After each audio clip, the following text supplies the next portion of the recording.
এখানে আমি 1 কেজি পরিমাণ চিকেন নিয়ে নিচ্ছি আর চিকেনগুলোকে ভালোভাবে ধুয়ে পরিষ্কার করে রেখেছি। এখানে আমি দুটো মাঝারি সাইজের পেঁয়াজ স্লাইস করে কেটে নিয়েছি আর নিয়েছি 3টের মতো টমেটো, আদা, রসুন আর পেঁয়াজ একটা পরিমাণ। এবার এগুলোকে আমি পেস্ট করে নিয়েছি, টমেটো, আদা, রসুন আর পেঁয়াজটাকে। নিয়েছি গোটা জিরে, কাঁচা লঙ্কা আর কয়েকটা শুকনো লঙ্কা। এবার এগুলোকেও আমি পেস্ট করে নেব। এগুলোকেও আমার পেস্ট করা হয়ে গেছে, জিরে, কাঁচা লঙ্কা, শুকনো লঙ্কাটাকে। চিকেন বানানোর জন্য আমি একটা বড় কড়াই গরম হতে দিয়েছিলাম। এর মধ্যে এবার আমি পরিমাণ মতো সরষের তেল দিলাম। তেলটা গরম হয়ে এলে আমি এতে এইরকম ছোট ছোট আলু ভালো করে কেটে পরিষ্কার করে ধুয়ে রেখেছিলাম, এই আলুগুলোকে আমি লাল লাল করে ভেজে নেব সবকটা আলু দিয়ে। আলুগুলো সব দেওয়া হয়ে গেছে, এবার আলুগুলোকে আমি লাল করে ভেজে নেব। আলুগুলো ভাজার সময় আমি অল্প পরিমাণ নুন দিয়ে নিলাম, দেব অল্প পরিমাণ হলুদ গুঁড়ো। এবার আলুর সাথে হলুদ গুঁড়োটা আর নুনটা আমি ভালো করে মিশিয়ে দিয়ে আলুগুলোকে আমি লাল লাল করে ভেজে নেব। আলুগুলোকে ভাজা হয়ে গেছে, খুব লাল লাল করে ভাজা করে নিয়েছি আমি আলুগুলোকে। এইবার আমি আলুগুলোকে একটা বাটিতে তুলে রাখবো।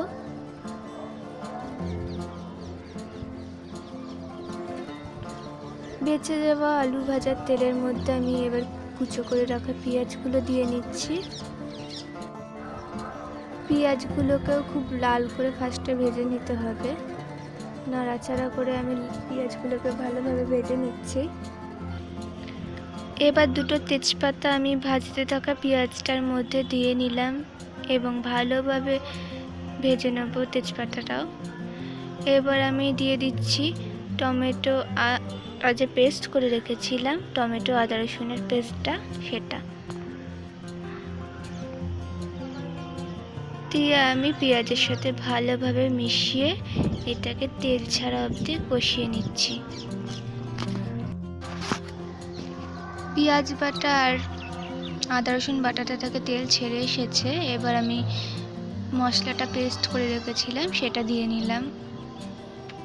মশলাটা দেওয়ার পর আমি ভালোভাবে পেঁয়াজ আদা রসুনের সাথে মিশিয়ে আরও কিছুক্ষণ কষিয়ে নেব তেল ছাড়া অবধি।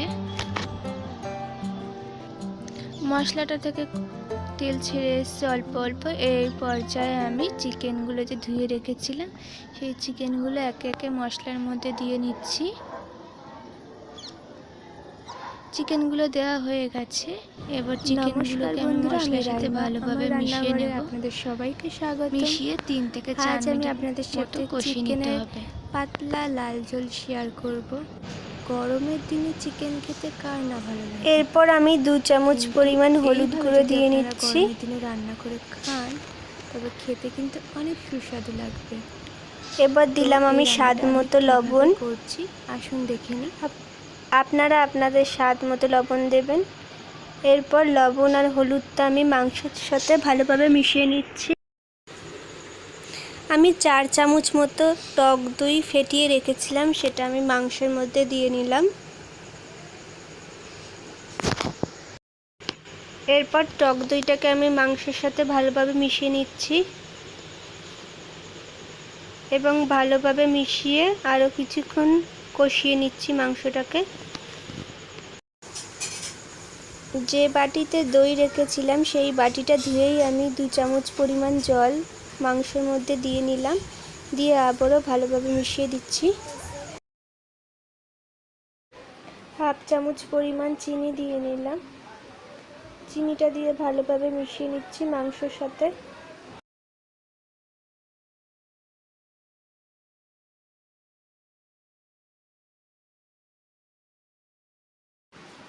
এইবার মাংসের মধ্যে আগে থেকে ভেজে রাখা আলুগুলো দিয়ে দিলাম আর মাংসর মশলার সাথে ভালোভাবে মিশিয়ে দিচ্ছি।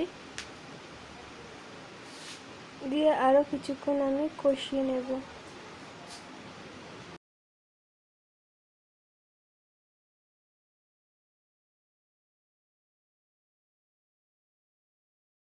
মাংস আর আলুটা বেশ কিছুক্ষণ কষিয়ে নেওয়ার পর এতে আমি পরিমাণ মতো ঝোল দিয়ে দিচ্ছি।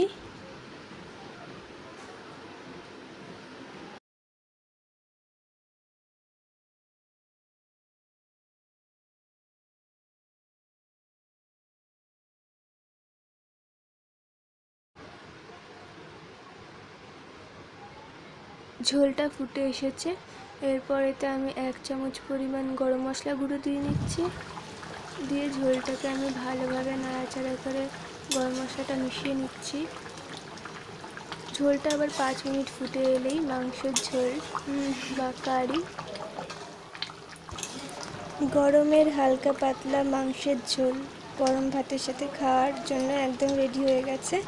আপনারাও বাড়িতে ট্রাই করে দেখবেন, আশা করি খুব ভালো লাগবে। নমস্কার, আজকের মতো এইটুকুনি, দেখা হবে নেক্সট ভিডিওতে।